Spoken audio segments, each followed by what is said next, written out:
Paddy, thanks for joining us. Can you tell us a wee bit about how you get involved in Celtic, how long you've been a Celtic supporter, and who got you involved in Celtic?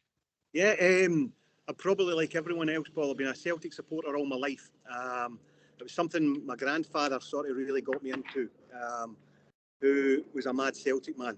It was never as accessible. The club, when I say accessible, the club was never as accessible because I was born in West Lothian. So being a West Lothian boy just wasn't as easy. However, there was one bus that left the village, known as the Holy Bus. Because what village was it, Paddy? It was Blackburn in West Lothian, the village of Susan Boyle. So Susan is from the same village as well, and from a good Celtic family as well, I hasten to add. But yeah, my granddad used to take me from a very, very young age, probably 73, 74.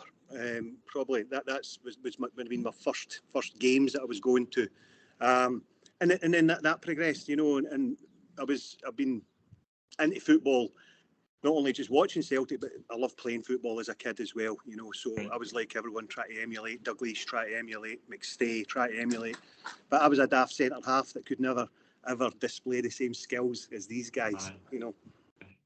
Good stuff, good stuff. And what was cycling? How long have you been cycling? Cycling, bizarrely enough, that came as a consequence of football injuries, Paul. I had a double leg fracture when in Celtic's centenary year. Since Celtic's centenary year, it was the double leg fracture. Came back from that, then I ruptured my cruciate. So after that, I thought I needed to maintain fitness. So cycling was the thing, you know. But at that point, it was just sort of duking around and ticking over. But when my son was born, from a young age, I bought a little one of the buggy things you put in the back of the bike, and that really accelerated it from there. So probably, I'd say from about the year 2000, 2002 was when I really got right into cycling at a different level, which was good. I don't know Blackburn, West Lothian well, but by the looks of it behind you, it's quite nice for the cycling. It's absolutely, as you can see from behind me, I'm not in Blackburn right now. So I made the bold move.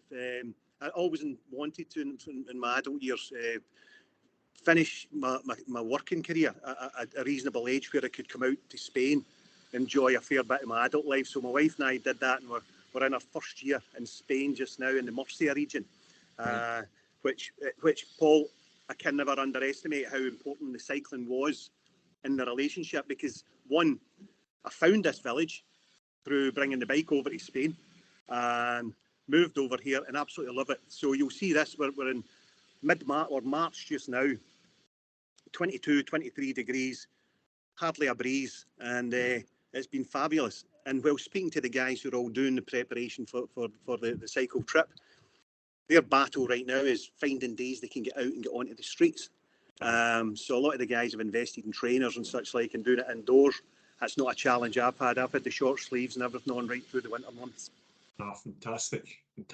We're very similar weather in Lanarkshire, obviously. It's just gorgeous out here right now. Good stuff. So tell me, how did you get involved with the foundation? This is your first venture with the foundation, or have you been involved in it before? I was involved in the conversations when we proposed to do the Milan cycle.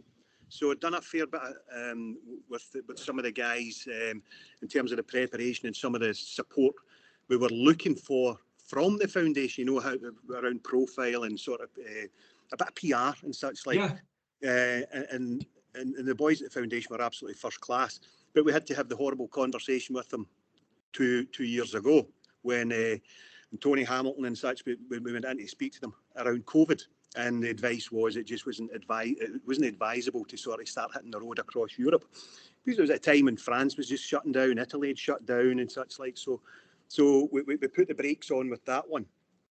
But in a broader context with the foundation, Paul, I've always looked in with great interest, because my career was in social housing in Glasgow.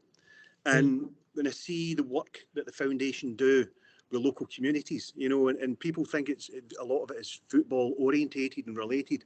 I would say that's not the case. I would actually say that the work that they guys do around impacting people's lives really makes me want to sort of raise as much money as I can from through Just Giving, because I love what the foundation do, and I love the fact they do it so much for under the radar. They don't go shouting and looking for headlines around it. I love how unassuming it is. And as I say, some of the things I've been doing recently, even some of the coffee evenings and such like at Celtic Park, just opening the doors to communities that are in need. And that's the kind of thing that I can relate to from when I worked in social housing, you know. Yep. Paddy, I've done I spoke to a few of the guys on the road to Seville, and I've said this before, the stuff that goes under the radar, and it's by necessity under the radar because they're finding people in wee spaces in their life where they don't have a profile that somebody else is going to move in, some organisation is going to move in and take care of it. They're stuck. And the foundation have actually got such a network of people on the ground that they can find these people, they can turn up, they can fix a hole, fix a problem, and then just back away into the hedge behind it. And you will always, doesn't matter how good social care is, there will always be people that find a new way of slipping through a gap, and social care is always going to be reactive to changes in the world and in circumstances, and you need somebody there resourced correctly, and that's always going to be the problem. It's unbelievable the money that the foundation raised these days. It really is quite awe-inspiring, but there is always going to be a greater need. There is always going to be more and more needed to be done, but they find in Scotland and Ireland and London, the work they're doing in London, and that's not even touching on the work they do in Haiti and in Africa, and the tens of thousands of kids that they're feeding each day through the Mary's Meals support. And it's interesting to see that, that's really where you've come from it. You've come from it from, basically seeing people in Glasgow who live in social housing, and just as you were saying there, they fall through the gaps. Absolutely. And it was one of the first conversations we had with the foundation. I'd looked at their annual report, Paul, and when I'd seen some of the outcomes from that, and I was reading across ours at the Peatly Group, which is just making homes and lives better. It's not just about the asset, And I was looking at some of these things that really, not everything that you can hand a pound or a tenner to will fix something. But see, having a couple of good ears, see, having a support network, see, being able to nudge someone in the right direction. And I'm looking at the Celtic Foundation's annual report and reading it across ours. I thought there's so many similarities here, and it was quite inspiring to see that. Again, the organisation I worked in, people just thought we were there to build homes, fix them if they're broken, and collect rent. And if people wanted to move on, we moved them out and put someone else in. But that was, I would say, that is the core business, of course, but it was about 10-15% of what the activity was. It was all about community engagement. It was all about being there, being able to nudge people into the right support networks that were there, helping families that didn't have the basics to provide their kids with school uniforms, So, pay your rent or buy a school uniform, pay your rent or buy them Christmas presents. So providing solutions around these things, around how extending your rent payment or taking rent holidays, but increasing your monthly thing. So it was all things like that. And they're the kind of things as I see the foundation are passionate about. And as I say, it's not all about fireworks and smoke and banners about we did and everything like that. I just love the way they go about their business so quietly, so effectively, and impact hundreds of thousands of lives, as you say, globally, not just in the East End of Glasgow, wherever you come from. Well, Paddy, that's a great endorsement, and you can see what's powering the pedal when you're actually pushing it. You've got a relationship there, you've got a heritage there, and the same cause that the foundation is. So I could see that dripping out you, frankly. Yeah. Well, as I say, Paul, it's something I hope to do, and I've been very lucky even since coming over here. I've been quietly promoting what we're doing, but I've not pushed I need your money yet. I'm going to put it under the strapline of shock and awe. I know that was done before, but a more negative, sinister strapline. But I'm wanting to do this. I'll raise it over the next week or so, and then push the button hard. You know, with the intention of raising or contributing as much as I can to the 100,000 target that we've got as a group. You know, right. Smashing. So I don't know where Mercy is, but I do know where Andalucia is, because I've been there once 20 years ago. Yeah. Where are we in relation to Seville? It would be a 3-hour drive, sort of. Mercy is the southeast, so if you think, we all know people that go to Benidorm, they come out of Alicante Airport and they turn right. Yep. Turn left out of Alicante Airport, and it's about an hour drive south. Right. But from Mercy itself over to Seville is about three and a bit hours, which three and a bit hours is absolutely nothing in the context of the journey we all took in 2003, where like everyone, it was planes, trains and automobiles, and I still remember fondly and warmly the journey we had of Bathgate train station to Edinburgh train station, down to Manchester, Manchester to Amsterdam, Amsterdam over to Lisbon, and then we drove from Lisbon, and we hired a driver who was affectionately known as Fast Tony. So you can imagine we were in the seat of our pants on that journey as Tony sort of was ripping up these roads from Portugal over to Seville. But it was an exciting journey with the boys from Blackburn. Aye, excellent. How many of you did the trip? There were 6 of us did it. As soon as we, however, there were 6 of us. 6 of you plus a driver. Well, 6 of us left Bathgate together, but we'd made arrangements to meet people in Lisbon. So by the time we hit Seville, a lot of us, it's about an hour pack. There were 6 of us. But when we went over to Seville, I think the entire population of Blackburn, Celtic supporting Blackburn, was there, and we were all in the square on that day. But the 6 of us still talk about the adventure we had with the driver, and it was a boy from Bathgate who'd arranged that he'd been in Lisbon for a few days before. We still hadn't fathomed out how we were going to get from Lisbon over to Seville. Yeah. But your man Tam Lamb had managed to source a driver and a minibus. So when we arrived there, we were in a hotel for a night, sleeping in the lobby, and first thing the following morning, headed up and away with Fast Tony over to Seville. But it was the day of the game. We arrived over the day before the game. So we arrived there again, like everyone, trying to find somewhere to put your head down on the night was impossible. So it turned out that most of us, when I say most of us, we'd all gathered up, joined up at this point. I think 5 of us slept in that minibus, which was probably, that'd be up there with one of the most unpleasant experiences ever of my life, let alone just of a Seville trip. It wasn't pleasant. It was stifling hot, as we all remember. Yeah. We were in an underground car park. The body odours, the smell of stale alcohol, and so on and so forth it was so unpleasant. So I've never been an early riser in the morning, Paul, but I could not wait to get out and a walk at 7 in the morning.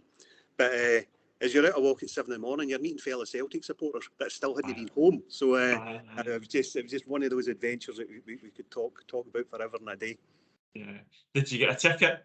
No, I didn't get a ticket. In fact, none of us from West Lothian had got tickets. And the annoying thing is, that was back in the time I was running the Blackburn Celtic Supporters Club at the time. And we were travelling home and away. A couple of boys had gone over to Vigo, a couple down at Blackburn and such like, but not one of us had managed to source tickets. And they were hen's teeth, you know, down in Seville. But it was one of those things that we looked on with great envy, because every pub was full. But looking around that stadium, some of the aerial shots and the panoramic views of seeing the colours in that stadium were absolutely incredible, you know. So yes, it was bittersweet we didn't get the tickets, but we still had the time of our lives, we'll say. You did. So I take it that you're not just cycling from Murcia to Seville, you're coming home. Well, there are 3 of us doing a Spanish leg. So I am going to drive up to Bilbao and meet them coming off the ferry.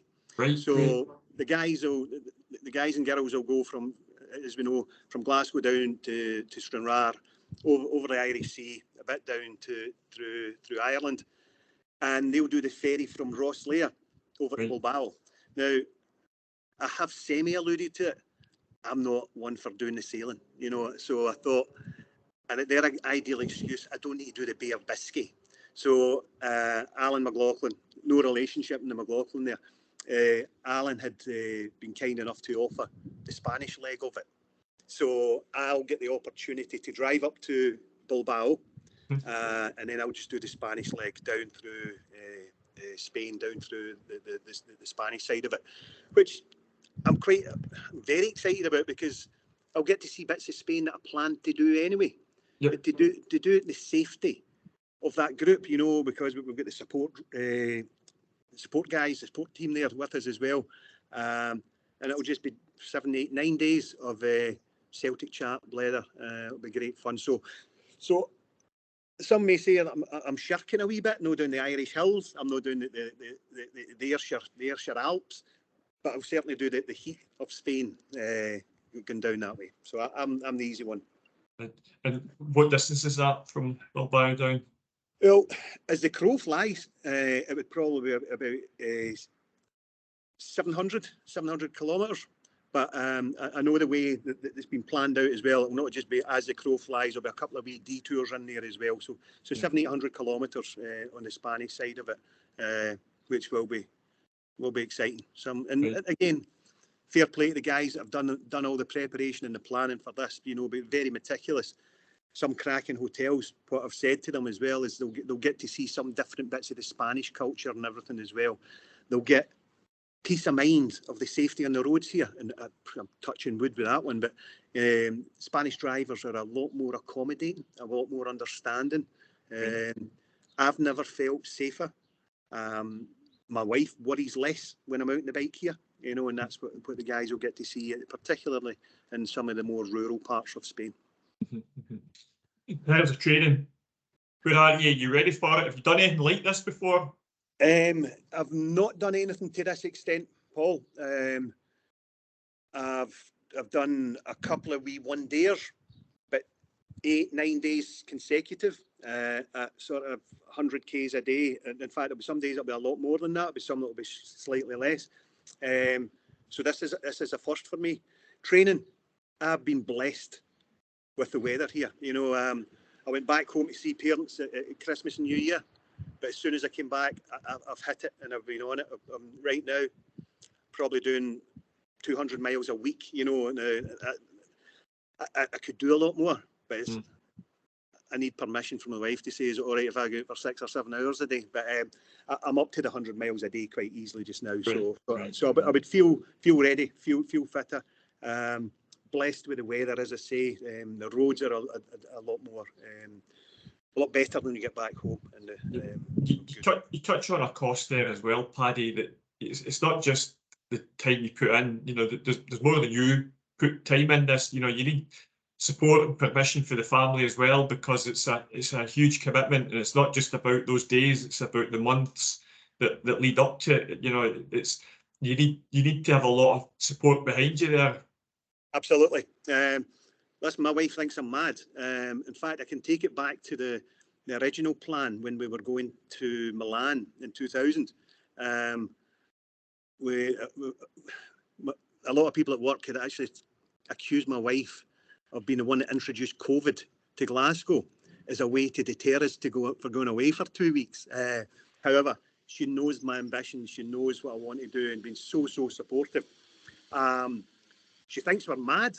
You know, she says, how do 25, 30 strangers do this route, bond, share rooms, all these things? So she does think we're mad, but hugely supportive. And like many, she's going to join in and meet us down in Seville. So she'll fly down on the morning we arrive in Seville to welcome us into the city, which is lovely. We'll spend another couple of days in there reminiscing and sharing some of the experiences. And try to remember, if we remember Seville, you know, or if it's still fairly blurry and through the See, I don't think you'll know anything about Seville, because Seville 20 years ago was just full of guys in green and white hoops, mostly guys, many women as well. But you know, I honestly don't think I would know Seville, because it was completely overtaken. You know, you couldn't do anything without burning you with my own stories. I get into the city on the early afternoon of the game, tickets to pick up. What a nightmare that was, actually getting about, getting the tickets, honest to goodness. Eventually, we're not that long from game time, and we hadn't eaten. You know, get your ticket is the only priority. Once you got your ticket, you can worry about food. Couldn't get food, couldn't get anywhere. And we eventually found a place that take us in, and the guy says, "I've only got chips." So we sat down a plate of chips. You know, literally, Celtic fans had eaten them out of house and home. Frozen chips in the freezer. That was our meal. In Seville. People tell you about this tapas business that they do in Seville. I know nothing about that. Well, chips in Seville. Well, there's two things there, Paul, in that Gillian's saying to me when we go down to Seville, I can take her around and show her all these lovely tapas places. Unbeknown to her, I'm doing all this research now because I didn't get to see any of these tapas places when we were there either. And I remember one of the few things I remember eating in there was an ice cream cone. That apart, I don't recall eating. So yeah, I came back with a sore head and everything like that. I probably came back about £8 lighter because we'd hardly eaten over the last few days. But like you, I don't remember a single tapas place or anything in Seville. But hopefully we'll be able to sort of do a wee recce and find some decent things for when we go down this time. You know, so I grew up. I was born in May '67, so my dad did other things on his plate and didn't manage away. My grandfather got to Milan, but that generation have their own stories about Milan and about Lisbon. And, you know, we didn't win it. We don't have that thing, but we've got big relationships, big stories, a relationship with Seville that, thank God, endured a fright last May. Or it could change. You know? Absolutely. Everybody's password would need to change again. But you know, we've got that, and 20 years later, it's dripping out of you and it's dripping out of me, and we can tumble straight back into it. And you've got this opportunity coming up now to reinvent that with your wife and with another couple of dozen Celtic fans who just get to see the city and build a new relationship with the city again. Absolutely right, Paul. And we've got a completely different objective. You're not up there with full adrenaline running from the moment you arrive in the city, and not even up to the game, during the game, after the game, the dissecting of the game. You know, the surroundings were almost oblivious. You know, so getting to see that'll be good. We had 3 tickets, and my brother, my dad, myself, and I got them. And I told my brother, but didn't tell my dad because, you know. But they were in the Porto end. All right, okay. So we're literally, the 3 years are there, and newly minted Celtic tops, and we get round, and there's this moment where he says, "This is the Porto end." Oh, right, is it? Yeah, we get in, and of course, God knows what had happened had we won it. The Porto fans were brilliant with us, you know, absolutely spot on.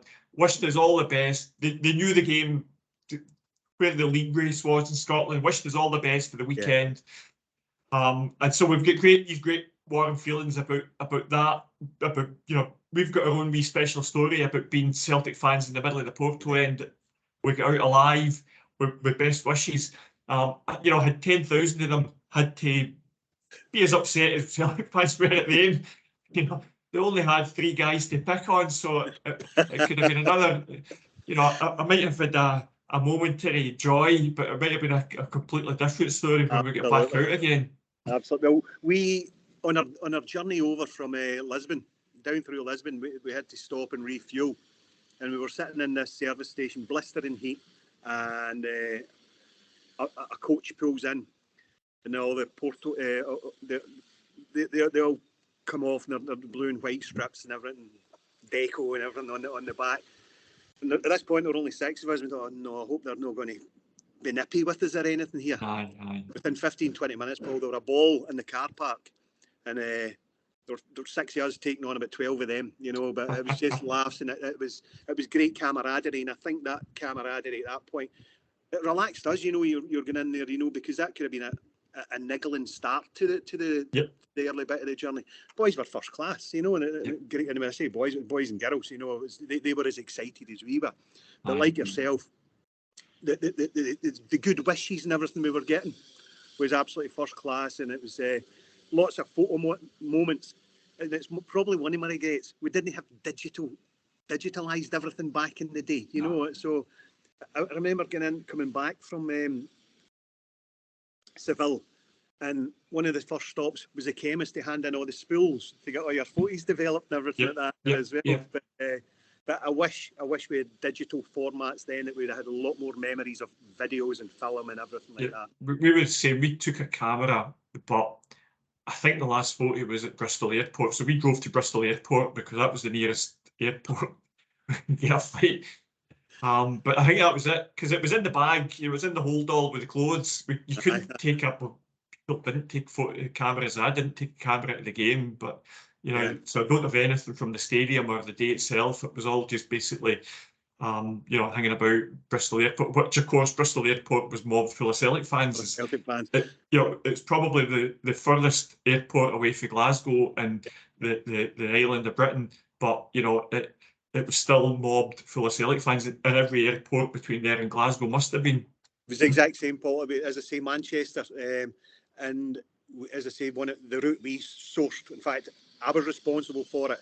I sourced was going to Amsterdam. We went into Schiphol Airport. We saw as many Celtic fans in there as well, you know, who'd arrived through different cities and avenues, and not all just from Europe or from Glasgow. There were people that travelled from all over the world, so we'd meet people from the States and everything like that. The Bronx Yonkers Celtic Supporters Club and everything like that. It was a coming together. It made the globe seem very, very small when we all got together there. But a journey I would never change. Mad, never change it. It was just great fun from start to finish, minus 1 point or 1 goal, really. You know, but it was 20 years ago like that. Indeed, Paddy. Listen, this has been great, and I'm so pleased you've got that relationship, your professional relationship with the ethos of the foundation. It's, you know, we enjoy spending time with Celtic fans, and you know, I could talk to you all day here and reminisce, but you know, the bottom line is here, we're Celtic fans for a reason, but connected to this club and attracted to this club because of the heritage, as your parents and grandfather and my parents and grandfather were as well. You know, it goes back, it goes way back, and it's all about where did the club start from? What is the club all about? Why is this club? You know, if you and I believe, as we do, that this club is a wee bit different than every other club, then it gets back to the work that the foundation does. And you know, I'm doing nothing like you're doing this year. I'll do my very best to financially support your activities, but you know, you've got my thanks, and I'm sure the thanks of thousands of others for what you're doing and the work that you're putting in, and you know, the support that you're getting for your wife and the rest of your family. It's very touching to hear it and see it. So thank you very much for that. Very welcome, Paul. Very welcome. As I said, I do genuinely feel lucky and privileged to be able to do this, you know, and the cycle is one thing, you know, the beauty of who we're supporting is very, very special, you know, and to put your minor, it'll be a blip in the full history of the club, you know, when I say a dot, you know, in the grand scheme of it, but it's a lovely wee dot to have and put in place anyway, you know. Great. Paddy, thanks very much. Take care. Welcome. And enjoy it, make good pals, and we look forward to hearing some updates from you along the way.